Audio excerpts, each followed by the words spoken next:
Hi everyone, this is Dr. Nitin Choda and welcome to this important episode of Ignition Time. Thank you so much for watching. I appreciate you watching. If you learned something new from this video, please consider clicking the like button. Please also subscribe and enable notifications so you get instant updates from our channel going forward. All I ask from you is simply clicking the like button, clicking subscribe and enabling notifications. That'll be your vote of confidence in me and my team and all the efforts that go into this channel behind the scenes. Now, I'm going to give you detailed updates about what's going on between US Treasury Secretary Steven Mnuchin and what's going on with House Speaker Pelosi. And as more information comes out throughout the day, you'll be getting more updates on our channel throughout the day. So again, make sure you click subscribe, you enable notifications. But the important thing right now is an important letter from House Speaker Pelosi that was released in the past 24 hours and some brand new announcements that are slightly ambiguous but are worthwhile and worth noting from White House Chief of Staff Mark Meadows about whether the Senate Majority Leader is likely to bring a vote on a possible deal to the floor of the House. So I'll cover both those things. Once again, my name is Dr. Nitin Choda. Let's just jump right in. As always, we'll provide you with the link to all our sources in the description section below, so you can definitely check out all our sources. Here's what House Speaker Pelosi said in the past 24 hours. And it's important for us to understand the exact words, and then I'll give you an analysis and I'll break it down for you. Dear Democratic colleague, on Friday, this is 3 days ago, which seems like an eternity now, the number of infections reached a staggering 69,000 cases, the highest daily number in months. By the way, South Dakota has seen a whopping 36% rate. I'll be giving you an infection rate. I'll be giving you some numbers about that. On Friday, the number of infections reached a staggering 69,000 cases, the highest daily number in months. As infections soar and deaths increase, we must urgently act to protect the lives and livelihood of the American people. The White House has assured Democrats that they would accept our language on testing with a light touch. Unfortunately, as the committees of jurisdiction review the White House's language provision by provision, it has become clear that these changes are not a light touch but instead a deep dive. Now, US Treasury Secretary Steve Mnuchin had said on CNBC last week that the language on testing and tracing and the provisions for testing and tracing would not be a holdup, that the White House would agree. But Speaker Pelosi is saying that that is not indeed what has happened. So Speaker Pelosi continues, these unacceptable changes include but are not limited to the White House's refusal to commit to a science based national plan for testing, tracing, and treatment to crush the virus. The White House has removed 55% of the HEROES Act language for testing, tracing, and treatment. 55%. Especially disappointing was the elimination of measures to address the virus's disproportionate and deadly impact on communities of color. The White House does not appreciate the need to direct resources to culturally competent contact tracing. Interesting words, culturally competent contact tracing. And the speaker continues, instead of recognizing the need for a strategic plan, they have changed words including shall to may, requirement to recommendation, and strategic plan to strategy. Now, these are important distinctions, for those of us who understand how legislature works, how the law works. But I'll continue. These changes make the funding a slush fund for the administration, which may, and I think she's being sarcastic here. Oh my, this is unusual. This letter is unusual. The state of affairs is unusual, which may grant or withhold rather than a prescribed funded plan to crush the virus. It is important to note the impact in terms of the disparity facing communities of color. A Latino child is 8 times more likely to have to go back to the hospital because of COVID than a white child, and a black child is 5 times more likely. We want all of our children protected. Children are further affected negatively in the White House's refusal to expand the child tax credit, child and dependent tax credit, and the earned income tax credit while continuing tax benefits for the wealthiest in America. This is especially disappointing in light of reports this weekend that poverty has grown by 6 million in the past 3 months. By the way, I did do another video on the explosion of poverty in the country and also the cycle of poverty and how you can escape poverty. So please check those videos out. Those are actually among the most helpful videos on our channel. So please check those out. Just search for the word poverty on our channel and you'll find those videos.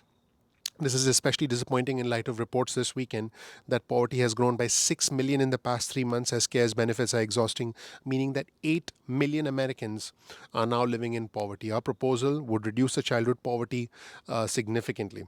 Children are also shortchanged by the refusal of the administration to increase the child care provisions. If children are not able to go to school, parents are not able to go to work. Childcare is therefore essential. At the same time, everyone wants children to be able to go back to school safely. This takes money, and the Republicans are still falling short of what is needed to provide the separation, ventilation, sanitation, and especially funding for teachers and support staff to enable this to happen. And let's see, this is the last part of the letter.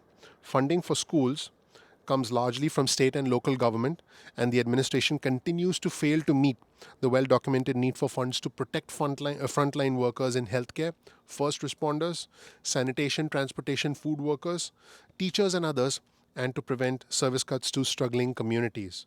Sadly for our country, the administration wants to undermine the census unless we can act legislatively. The administration and the president's appointees to the courts have decided in his favor to hold up the count in the census. At the same time, the administration refused to allow time for the count, once hopefully resumed, to be accurately reported to Congress. These are a few of the issues that were discussed this weekend, but they are not exhaustive of our concerns. That means the House Speaker wants more. We are hoping to find common ground. Now, she did say this. By the way, the House, what I'm about to tell you is something the House Speaker has said consistently for months. So I think our expectations should be very measured, which I'm sure they are at this point, because I'm sure a lot of our viewers and subscribers are desensitized. I am optimistic that we can reach agreement before the election. To that end, we are writing language as we negotiate the priorities so that we are fully prepared to move forward once we reach agreement. Updates will be ongoing as our chairs continue to review language for liability and OSHA, small business, healthcare providers, and elections. Hopefully, we will have more progress to report on our conference call tomorrow. Thank you for your leadership. Stay safe. Now, I just want to be clear, the Senate Majority Leader Mitch McConnell uh, has said something important, and I'll be providing you more updates because I'm getting more clarity on what he said. But the White House Chief of Staff Mark Meadows said the Senate Majority Leader Mitch McConnell has agreed to put any negotiated deal on the Senate floor. That is what the White House Chief of Staff Mark Meadows has said. This was reported by Erica Warner, a Washington Post reporter. Now, I want to be clear. The Senate Majority Leader has not yet said this publicly, so I'm waiting for more clarification. President Trump has not engaged with Senate Republicans about a potential deal so far. And this is what White House Chief of Staff Mark Meadows says. I'm quoting the White House Chief of Staff. He hasn't been reaching out to individual senators because we haven't been close enough to actually look at the merits. From the White House Chief of Staff. And he also said, the White House Chief of Staff, the Senate Republicans have been very vocal in terms of their lack of support of a number that's even close to what the president has already supported. There are some in the Senate who would support it. And I'll be giving you more information about whether Senate Majority Leader Mitch McConnell is likely to bring this to the floor of the Senate. It does sound like it sounds like, we have obviously a letter which I highlighted. It sounds like we could have a vote based on the words of the White House Chief of Staff Mark Meadows this morning. But we'll have to wait for official announcements from the Senate Majority Leader. And I do want to be clear about the language that the Senate Majority Leader Mitch McConnell used on Saturday, 48 hours ago.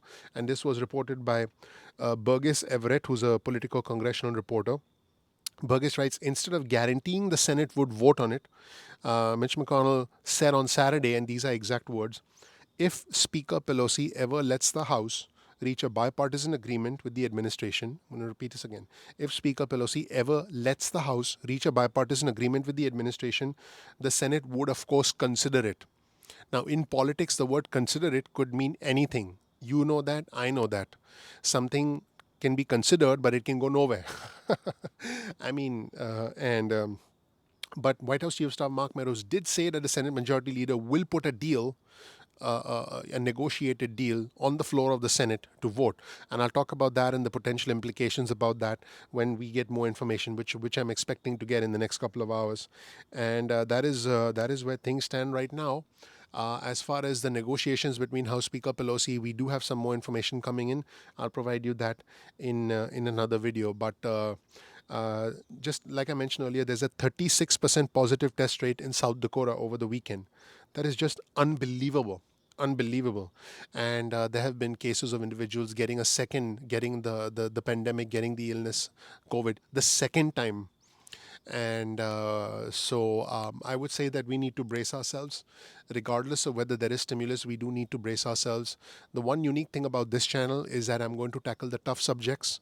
Let me be clear, guys. It's very easy for for us on this channel to just talk about stimulus and unemployment.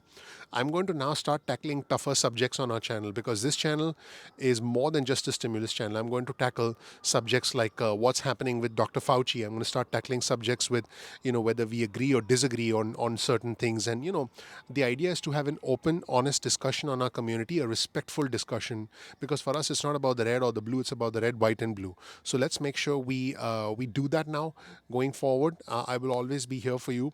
I appreciate you watching. You can expect more videos shortly. My name is Dr. Nitin Choda with Ignition Time. If you don't know anything about me, please check out my video so you learn more about who I am, what my journey has been like, and why you should listen to me. Also, please subscribe and enable notifications. That would mean a lot to me. Thank you so much. I'll see you soon in the next episode of Ignition Time. Take care. Bye.